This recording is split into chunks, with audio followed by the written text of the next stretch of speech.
Hey there, this is Western70 with tips and tricks for Haven and Hearth. So another tip I wanted to talk about was the skills and your character sheet that you have when you bring up the little face in the center of this semicircle here, where my cursor is at right now. When you bring that up, you bring up the character sheet, and your basic attributes are on the left-hand side. And these come from dealing with certain situations with curiosities and things like that. The skill values, I kind of left these alone initially when I started playing because I really didn't understand what they were. I mean, you can basically guess the higher you are in each of these categories, the better you are in those categories. But because I was looking at the available skills, which you buy learning points that you get, I started concentrating on these things to bring up my abilities to do different types of things. You know, animal husbandry, carpentry, cloth, these kinds of things.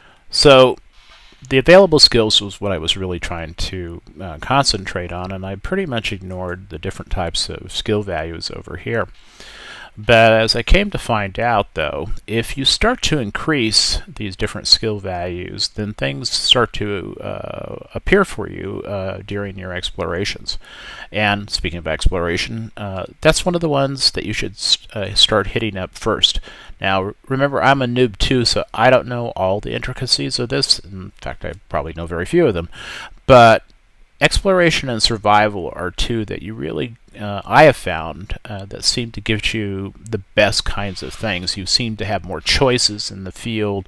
It seems like the rabbits there are more abundance of rabbits. You start to find things because your abilities to observe and discern things in the forest are improved in exploration and in survival. Survival things tend to get better in terms of quality of the items you're looking at, which has a lot to do with the game and how you make things. The better the quality, the longer they last, that kind of thing. So exploration, you tend to see things, the higher you go in the exploration tree, then you start to see more and more things, and then those things will help you in researching curiosities and things like that.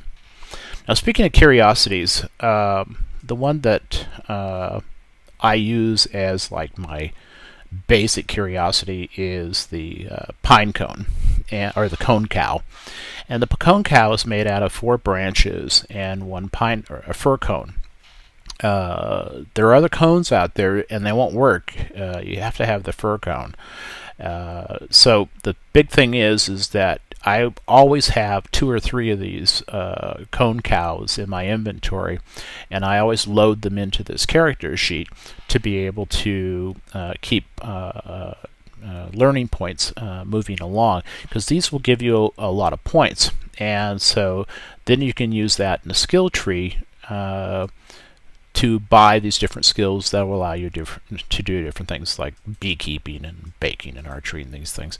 I mean, obviously these things are helpful to you, and they provide new skills and things like that.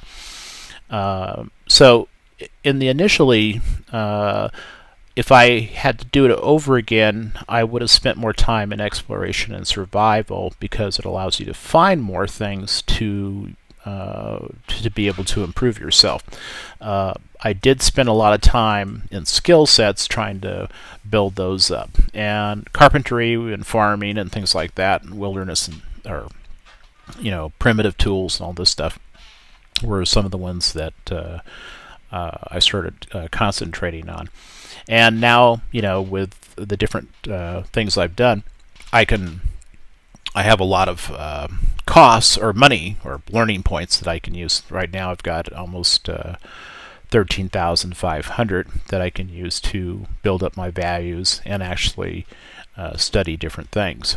And that's because, primarily that's because of the things I found in the forest, that when you study them, like I'm doing a cone cow here, these give you points, learning points, and then you can apply those to either buying one of the available skills or by increasing your skill values in one of these particular categories.